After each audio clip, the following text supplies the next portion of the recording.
What's up, everybody? It is Broken Havoc here on the Broken Havoc podcast, here to review Monday Night Raw from July 26th, 2021, emanating from Kansas City.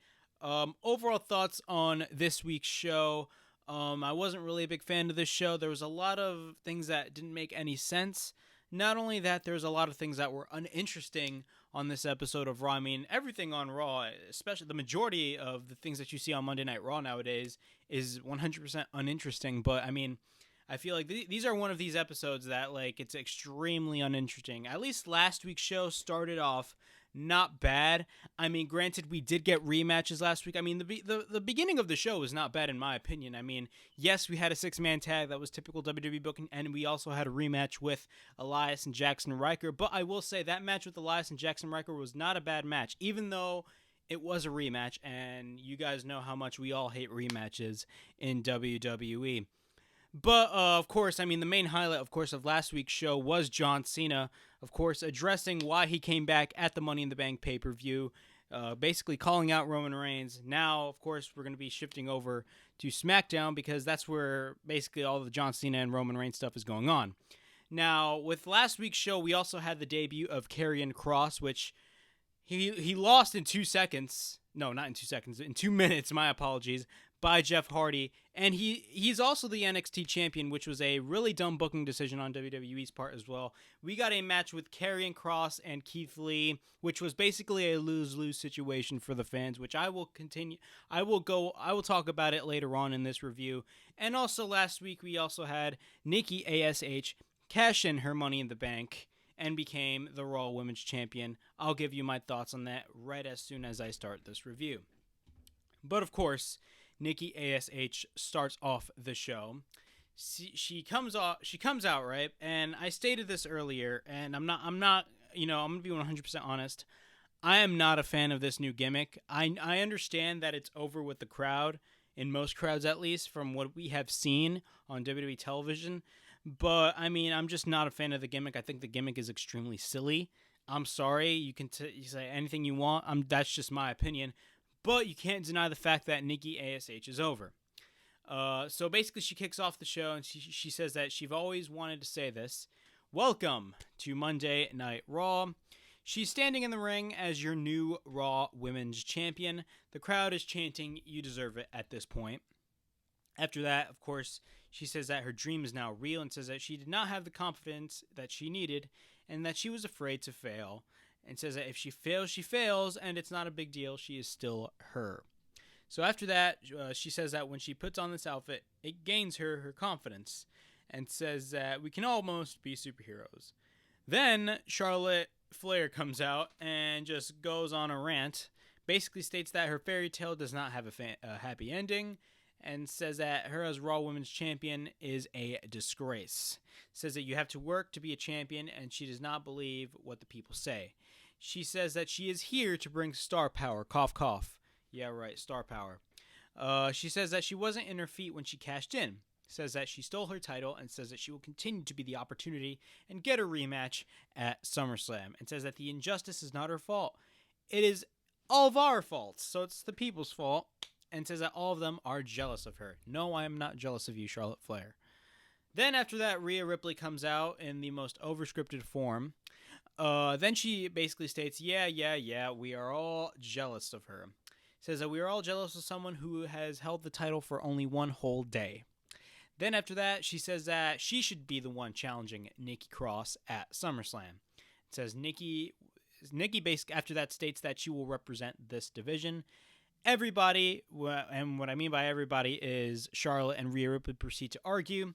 Then all of a sudden, Adam Pearce and Sonya Deville come out. And they announced that there is a triple threat match at SummerSlam being made. And it's going to be Nikki A.S.H versus Charlotte Flair versus Rhea Ripley for the Raw Women's Championship. Yet, Sonya Deville was the one that stated, "We don't give handouts on Raw." You basically gave them a rematch. Yeah, we don't give handouts on Raw. She says that after that, Charlotte just proceeds to complain, says that she wants a match tonight against Nikki A.S.H to prove that she is no longer in her league. The match was made. Then Charlotte proceeds to attack Rhea Ripley. We get a drop kick by Nikki and stands tall. We get a drop kick by Nikki and then stands tall with the title, and the segment ends. What are my thoughts on this segment? This segment was it was an okay segment, but I mean, I'm tired of seeing Rhea Ripley and Charlotte feud. I feel like those are one of those feuds that nobody cared of. And not only that, you're adding Nikki Cross into the mix. Not only that, she's the freaking champion. And, Sonya Deville did state earlier that we don't give handouts on Raw, yet you basically handed Rhea Ripley and Charlotte Flair a rematch. I mean, stuff like this makes absolutely no sense. Not only that, of course, basically, we got the match with Charlotte Flair and Nikki A.S.H. I mean, like, that match. I mean, first off, why are we getting half of the triple threat match on television? Next thing you know, I mean, what we've seen in the end of this show, I mean, like, we're getting a rematch also next week with Charlotte and Nikki A.S.H. I'll explain later on because it's really stupid. I'm not the biggest fan of Nikki A.S.H's character, but I mean, she's the champion and she loses on her first night, on her first show after she won the title. Like, that is really stupid. Like, it basically makes your champion weak, and you're telling the audience, yeah, we don't have faith in her. That's just my opinion. So what are my thoughts on this match happening with Charlotte and Nikki Cross? I mean, I'm not a big fan of it. That's just my opinion. I think it's really stupid. So we got a pre-taped video package of Damian Priest talking about Sheamus, basically stating that he does not deserve the title and says that he deserves to get his ass kicked. So we got Damian Priest versus Sheamus in a United States Championship contenders match. So that's what they're basically calling non-title matches now. They're calling it a contenders match.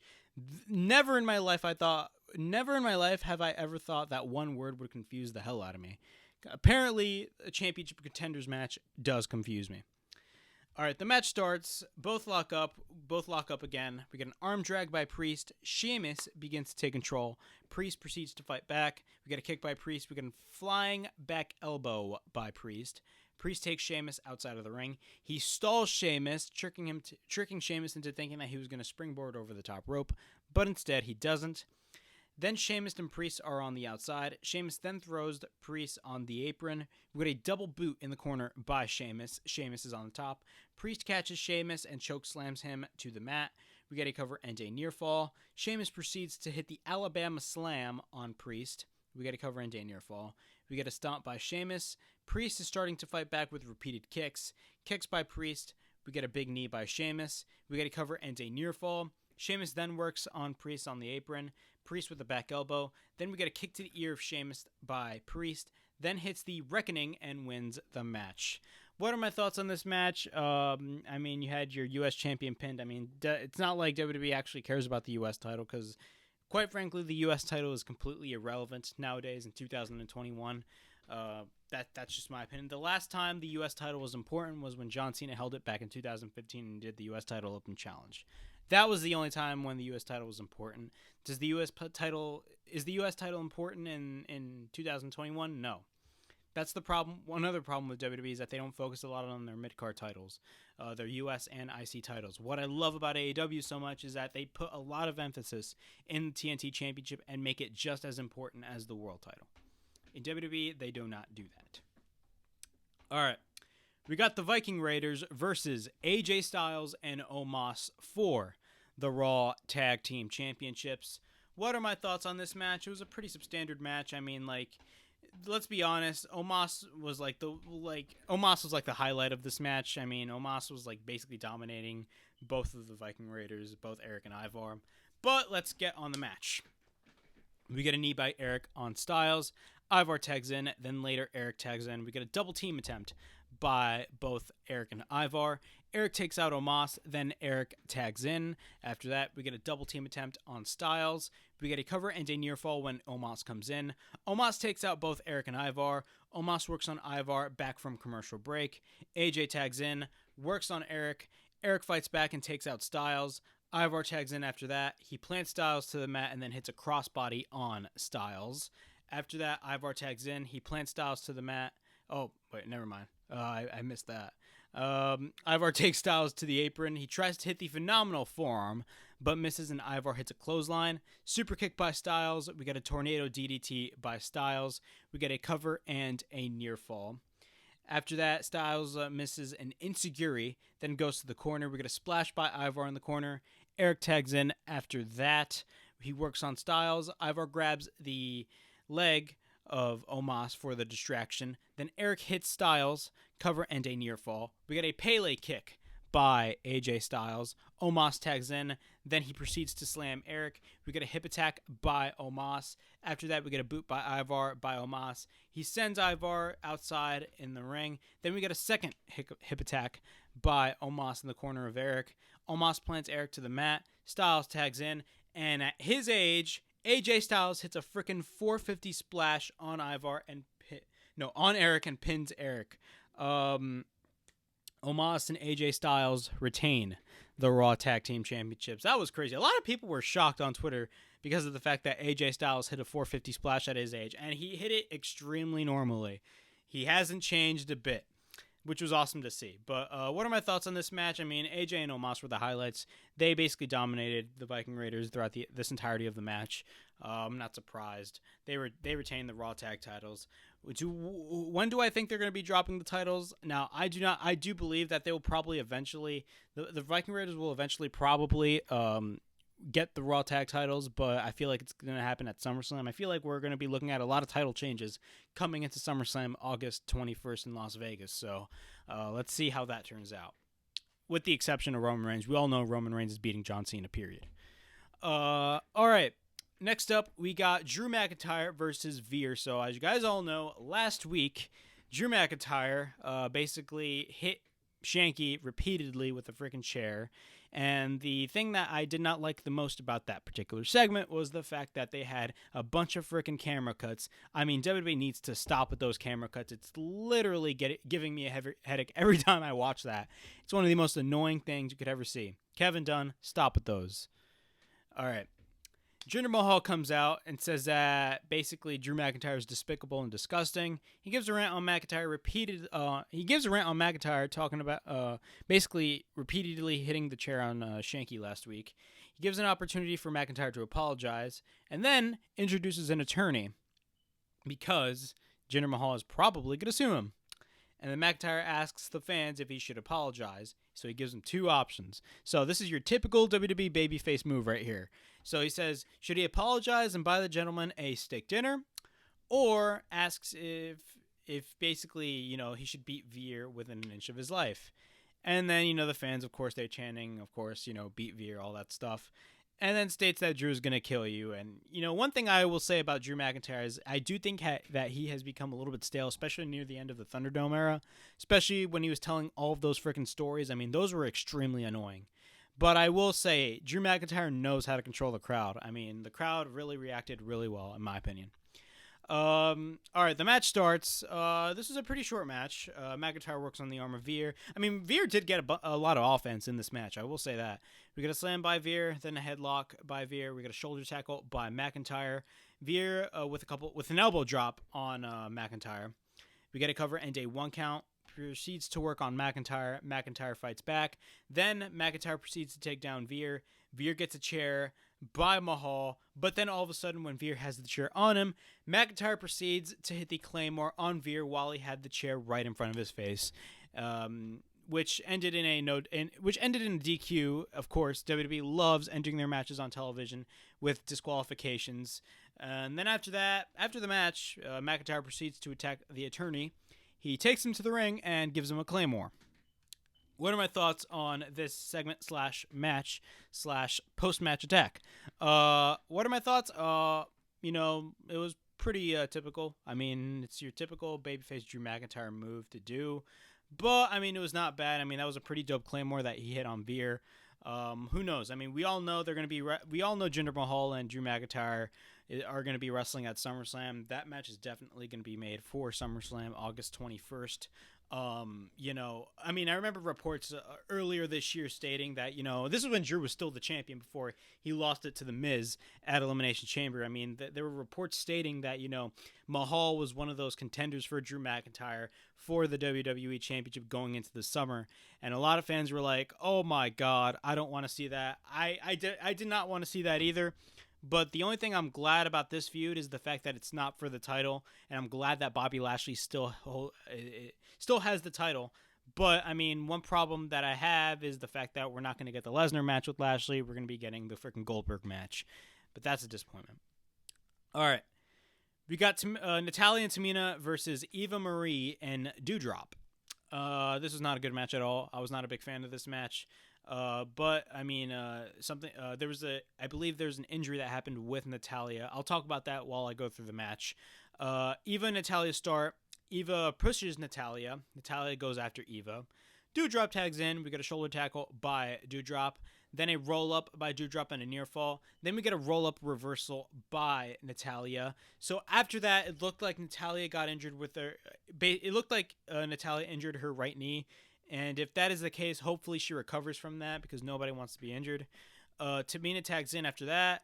So then by this point, Tamina was basically taking the entire match. Both lock up. We get a headlock takedown by Tamina. We get a crossbody by Doudrop. Eva tags in.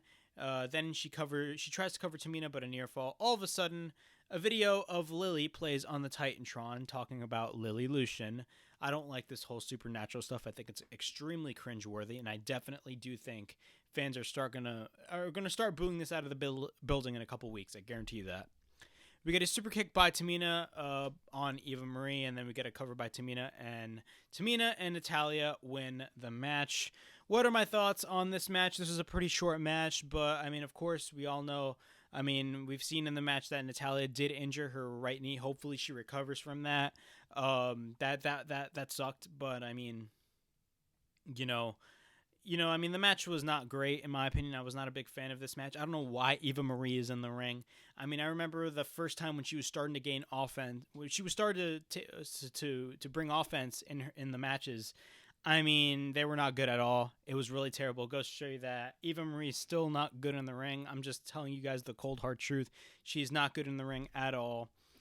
But, hey, I mean, it's WWE for you. They honestly do not care what you think. Now, here's one match I really want to talk about. Karrion Kross versus Keith Lee. Now, we all know last week Karrion Kross faced Jeff Hardy in his main roster debut match. I don't know why he was on Raw to begin with because he is still the NXT champion. But, I mean, the first thing that I want to complain about is the fact that they stripped down his entrance. There was no Scarlett whatsoever. And look, you're talking about somebody that doesn't even watch a lot of NXT. But, I mean, you see Karrion Kross's entrance and, like, you're asking yourself, where's Scarlett? There's no Scarlett in the freaking entrance. So they dimmed down his entrance just like they did with Keith Lee when they brought him up. They changed everything of Keith Lee from his theme song all the way to his in-ring work. Because you barely see Keith Lee do moonsaults off the top rope. So what happened was he basically lost to Jeff Hardy in 2 minutes. That was embarrassing. I don't care what. If you defend this, I'm sorry. Like, look. Don't defend this. This was a really terrible decision. And really goes to show you why I don't... Like, it's a pure reason as to why I don't watch NXT. Someone is beloved in NXT. All of a sudden, you bring them up to the main roster, and then they're instantly buried by you changing everything that made them popular. Just because, they don't fit your whole mold of what a wrestler is. That's what I don't like about the main roster. And that's one of the reasons why I don't watch NXT, because there's no reason for me to watch NXT. And it's all because of that reason. So originally this match was actually supposed to be Karrion Kross versus Jeff Hardy in a rematch. But what happened was that unfortunately Jeff Hardy tested positive for COVID-19. So hopefully Jeff Hardy recovers. But in this scenario, if Jeff Hardy were to wrestle Karrion Kross on this week's episode of Raw, Karrion Kross was not going to go over, and Jeff Hardy was going to go over once again. And what are my thoughts on that? That would be a really dumb booking decision. But I mean, for Jeff Hardy's replacement, we had Keith Lee. And once this match was announced, a lot of fans were angry, and rightfully so, mainly because of the fact that this was a lose-lose situation for the fans. I mean, first off, both wrestlers. I mean, Keith Lee just came back last week. Not only that, Karrion Kross. I mean, he lost last week. You expect him to win, and he did win this week. But what happened was that, I mean, whoever loses, I mean, they're instantly buried. I don't care what anybody says, they're instantly buried. But let's get into the match. We got a couple forearms by Kross. Lee catches Kross. We got a belly-to-belly by Kross. Sends Kross to the outside. Kross then back suplexes Lee on the outside. Then back from commercial break, Kross begins to work on Lee. We got a clothesline in the corner by Kross. Kross continues to work on Lee after that. We got a DDT by Kross. Then Karrion proceeds to apply the cross jacket submission on Keith Lee. Lee proceeds to escape. We get a right hand by Keith Lee. Both Karrion Kross and Keith Lee exchange shots. We get a clothesline in the corner. Then a clothesline by Lee on Kross. Karrion then plants Lee with a suplex. Then we get a right hand by Lee. On Lee by Kross. Then we get the cross jacket submission applied again on Keith Lee. Lee taps out, and Kross wins the match. Again, lose-lose situation. You're basically making Keith Lee look like a joke. First, you change his theme song, then you change his in-ring work. He's your typical main roster WWE big man, like all that stuff, and not only that, I mean, you just basically stripped away everything that made Keith Lee cool. I mean, this guy in NXT did freaking moonsaults off the top rope. I mean, if you see this guy in NXT, I mean, this guy was really talented. And he is still talented. It's just that the main roster is just too petty, and they just strip down everything because screw NXT. They don't care about NXT. So what's the point of me watching NXT? They basically tell me, yeah, everything that's happening right now on NXT, you don't have to watch. And look, I'm not watching NXT. I don't watch a lot of NXT because there's no reason for me to watch it, and they just proved it to me right in my face. All right, we get a Nikki A.S.H backstage interview. Says that her confidence is strong and that she is no longer afraid to fail. Says that the hardest of challenges are worth fighting for. And says no matter what happens, she will be defending her title at SummerSlam. Then Rhea comes in. All of a sudden, that she basically states that she will be walking out the Raw Women's Champion at SummerSlam, but she hopes that she beats Charlotte. Yeah, that did not happen. All right. Next match, we got T-Bar and Mace, the overscripted Jobber Kings versus Mansoor and Ali. Of course, Ali used to be part of Retribution. That was a huge failure. But this whole thing that they're doing with Mansoor is basically, Mansoor is a new WWE superstar, and he wants to get some tips and tricks. So they're going that route with Mansoor, which I think it's pretty embarrassing. It's making Mansoor look stupid. I'm sorry. Mansoor is extremely talented, but I just hate the way that they're making Mansoor look on television. They're making him look extremely dumb. But the match starts. We get a drop kick on T-Bar by Ali. Then all of a sudden T-Bar just fights back with a big boot. Then we get a cover and a near fall. Mace tags in. He works on Ali. Mace plants Ali to the mat. We get a cover and Mansoor makes the save. We get a big boot by T-Bar on Mansoor. We get a cover on Ali, but we get a 1 count. We get a right hand by T-Bar on Mansoor. Kick by Ali on T-Bar. Both tag their partners after that, so the hot tags. Mansoor works on Mace. Then we get an enziguri by Mansoor. After that, we get a kick by Ali on T-Bar. Both tag their partners. Mansoor works on Mace. Then we get an enziguri by Mansoor. Then Mansoor proceeds to hit a reverse DDT, which looked sick. We get a cover, and T-Bar makes the save. Mace works on Mansoor. Ali with a suicide dive into a tornado DDT, which looked sick. I really enjoyed that spot. Then Mace takes Mansoor up over the rope, but Mansoor rolls up Mace for the victory, and Ali and Mansoor win the match. What are my thoughts on this match? This was not a bad match. I like the tag team chemistry with Mansoor and Ali. I think they're going to be a really good tag team. I just don't like the fact that they're making Mansoor look they're making his character look really stupid on television. That's what I don't like about WWE just booking Mansoor. All right, we get a segment with Bobby Lashley, of course. MVP asks the crowd to show respect to the almighty WWE champion. Of course, last week we had Goldberg come in and challenge, basically, Bobby Lashley at SummerSlam. What are my thoughts on that? I think that's really stupid. Granted, I do think that I think that Bobby Lashley will go over in that match against Goldberg, but let's be 100% real. That match is only going to be 3 minutes. Goldberg's best wrestling match was the match that he had with Brock Lesnar at WrestleMania 33. Granted, that match was only like 10 minutes, but that was a really awesome match. Like, both just beat the living shit out of each other. But I mean, we should have gotten the Lesnar match. I mean, that was the match I really wanted to see, because what I would have done was I would have had Lesnar go over, and then you can build up the story to Survivor Series and have your champion versus champion. You can have Roman Reigns versus Brock Lesnar and just go from there, and you can have their match, and you can have a story behind it, because Paul Heyman is aligned with Roman Reigns. But instead, WWE doesn't care about story. They just care about doing whatever the hell they want. So then back to the segment. The crowd is reacting weird. Addresses Goldberg challenging Lashley. Says that everybody has been talking about Goldberg and Lashley. No, nobody hasn't. Then asks if Goldberg is next. Then Lashley says that he's not going to dignify with the response. Says that it's his ring and he won't be disrespected by anyone. Then all of a sudden, Cedric Alexander comes out and talks about getting kicked out of the Hurt Business earlier this year. He knew why. Says it was because he knew that he was better than him. Cough, cough. Then Alexander basically states that he will step up. Then all of a sudden, Shelton Benjamin comes out, talks to Cedric, and asks Cedric how annoying he sounds. And he's not here to cry about the Hurt Business. Says that he is here to give Bobby Lashley a real challenge. Then both, all of a sudden, Cedric Alexander and Shelton Benjamin just argue like crazy. Then Lashley states out of nowhere that he's going to take them both on at the same time. What are my thoughts on this particular part? I mean, I really like the fact that they're booking Lashley to be a dominant champion and a dominant heel. That's what they should do with, their heel champions, and they're doing that with Roman Reigns, which is awesome. But this is Lashley we're talking about. All right, so we got a triple threat match that didn't last long. We got Lashley versus Benjamin versus Alexander, which, basically lasted 5 minutes. Lashley plants Benjamin to the mat. Alexander goes after Lashley, then proceeds to slam Alexander, takes out Alexander on the outside, works on Benjamin in the corner, picks up Alexander and sends him to the ring post. Benjamin comes back and works on Lashley. Then we get a knee by Benjamin, then a tornado DDT by Cedric Alexander.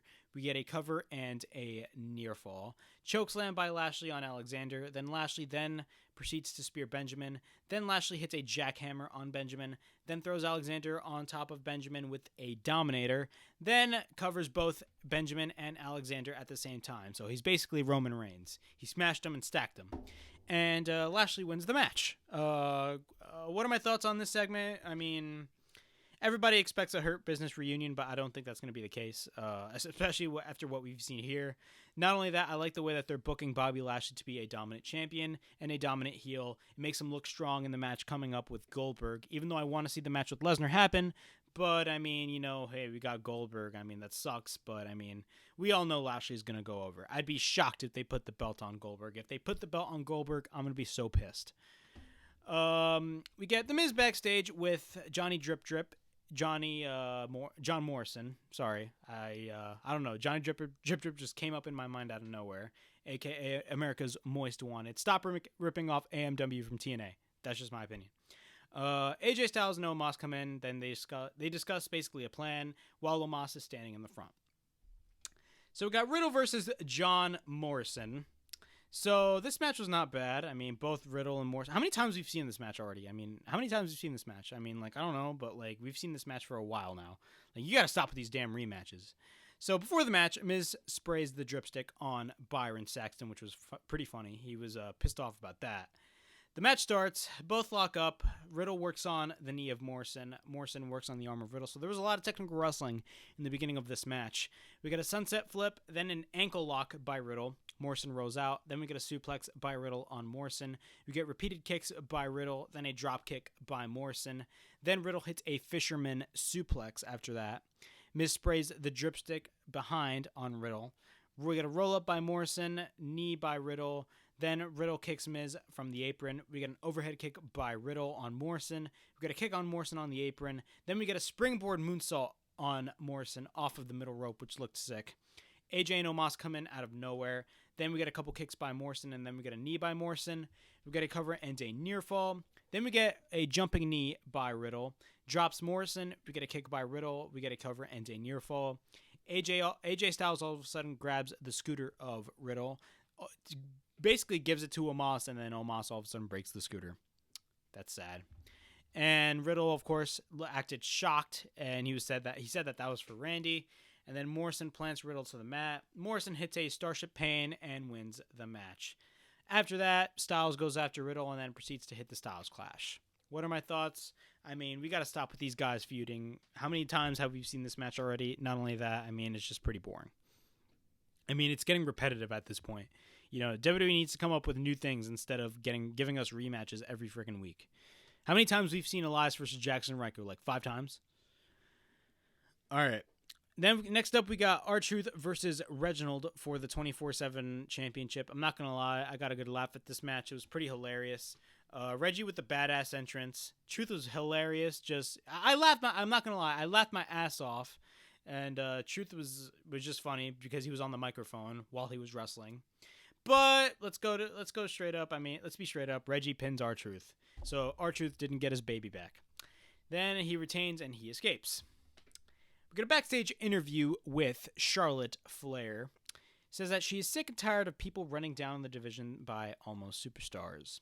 It says that she will beat Nikki Ash in this match. All right. Main event of the evening. We got Charlotte Flair versus Nikki A.S.H, almost a superhero. What are my thoughts on this match? I thought this match was... I thought the booking decision of this match was really stupid. First off, this match shouldn't even happen considering the fact that you're basically giving away half of the triple threat match on pay-per-view. I mean, on free television. I mean, that's really dumb considering the fact that, I mean, granted, nobody cares about the triple threat match, but I mean, still, like, it's really stupid. But let's start with the match. We got a clothesline by Charlotte. We got a couple chops by Charlotte in the corner. We got a slap by Charlotte on Nikki Cross. Charlotte tries to take the mask off of Nikki. All of a sudden, we get a takedown. Repeated stomps by Charlotte, then continues to work on Charlotte. We get a cover by Charlotte. Nikki proceeds to fight back. Nikki hits a couple forearms. Repeated rights by Charlotte, then an inside cradle by Nikki Cross. We get a near fall, roll up and a near fall. We get a drop kick by Nikki on Charlotte. Both are on the outside. Charlotte sends Nikki to the announce table. Back from commercial break after that. Charlotte works on Nikki. We get a slam by Charlotte. We get a cover and a near fall. Then a headlock by Charlotte. Nikki escapes. Then a kick by Nikki. We get a crossbody on the outside by Kross. Charlotte misses a boot. Then Nikki targets the knee of Charlotte. We get a cover and a near fall. Then we get a crossbody by Nikki. She tries to go for the sunset flip, but Charlotte catches her. But Nikki proceeds to hit the bulldog on Charlotte after that.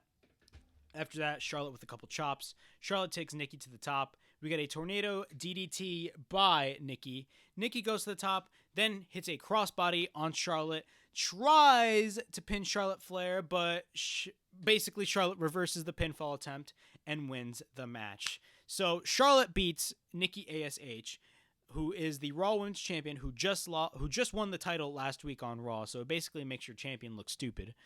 So after the match, Charlotte gets interviewed, and then she asks why is basically he interviewing her, and then proceeds to run down Nikki Cross and says that nobody is in her league, and then Nikki states that she almost could have won.